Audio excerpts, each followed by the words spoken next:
নির্বাচনের তারিখ ঘোষণা করে দেন। কে কি বললো এটাতে কিছু আসে যায় না, জনপ্রতিনিধিরাই ঠিক করবে কোনটা পুরোপুরি সংস্কার হবে, কোনটা হবে না। তা আপনাদের দায়িত্ব অপরিসীম। দেখেন চক্রান্ত কিন্তু শুরু হয়ে গেছে। স্বাধীনতার বিজয় দিবস মোদি পালন করে, অদ্ভুত।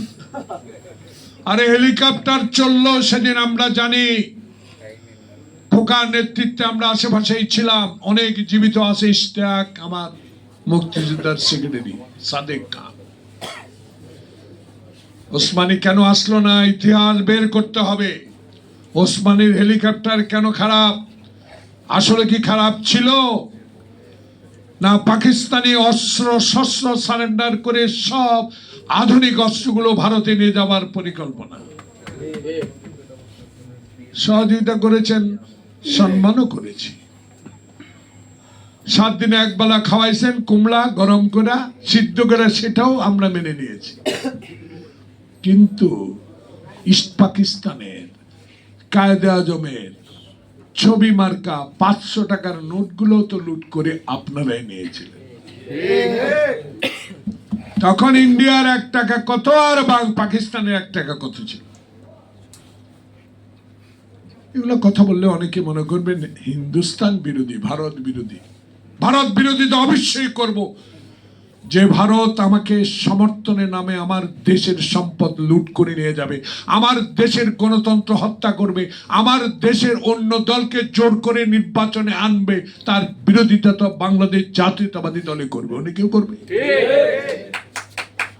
2014 সালে সে হাসপাতালের এরশাদের করুণ কাহিনী আমার মনে আছে। দস্তখত নাই এমপি হয়ে। সাংবাদিক বন্ধুগণ, আজকে তাই অনেক কথা বলতে হয়, বলার প্রয়োজন নেই, কারো মনে কষ্ট দিতে চাই না। দয়া করে সোজা হয়ে যান। হিন্দুস্তান ভারতের উদ্দেশ্যে বলবো, ওই মমতা দিদি কি বললেন, মোদি কি বললেন, বিজয় দিবস কি বললেন, কে পালন করবে, কিচ্ছু আসে যায় না। আমি একদিন বলেছিলাম আগরতলায় লং মার্চ করেছে 3টি সংগঠন, আরে আগরতলার পাশে ব্রাহ্মণবাড়িয়াই যথেষ্ট আপনাদেরকে ঠেকাবার জন্য। বাংলাদেশের মানুষ এখন অনেক সচেতন, গরিব হইতে পারি, মনটা এত বড়। দয়া করে এইসব কথাবার্তা বন্ধ করেন। ফেলানির ঝুলন্ত লাশও আমরা দেখেছি। প্রতিদিন গরু আনার নামে মানুষকে হত্যা করছেন, সেটাও জানি। সারা খাতুনের বক্তব্য আমার মনে আছে। পার্লামেন্টে শেখ হাসিনা আজকে ভারতে বসে আরামসে সকালে কফি খান আর মাঠে হাঁটেন, পার্কে হাঁটেন, থাকেন না, আরাম করে থাকেন। বাংলাদেশে আপনাকে আসতে হবে, বিচারের সম্মুখীন আপনাকে হতে হবে। কোন শক্তি আল্লাহ রসুল ছাড়া নাই। আয়না করে একদিনের হলে আপনাকে নিতে হবে। আপনি খালেদা জিয়াকে যদি জেলখানা রাখতে পারেন, আপনাকেও কাশিমপুর যেতে হবে। তাই মোদি, মমতা, প্রিয়ঙ্কা পার্লামেন্টে কি বললেন, নাকি নির্যাতন করি আমরা এই দেশে হিন্দুদের। তোবা। আরে হিন্দুদেরকে এখন আপনার দলে আওয়ামী লীগের লোকেরাই কোনো মতে কিছু একটা ঘটনা ঘটিয়ে আমাদের উপর চাপিয়ে চেষ্টা চলছে। প্রিয়ঙ্কা, বাংলাদেশে আমি একটা ছবি উত্তরপ্রদেশের টেলিফোনে দেখাতে পারতাম।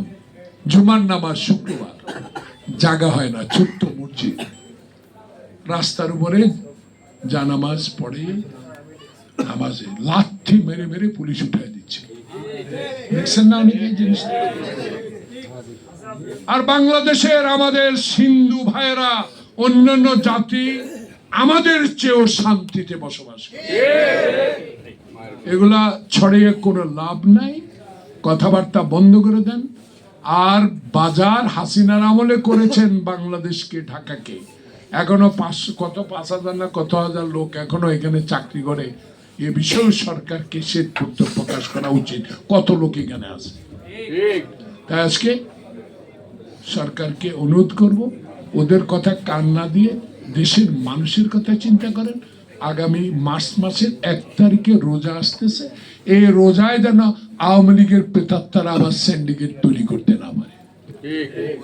মানুষের প্রতি খেয়াল রাখেন।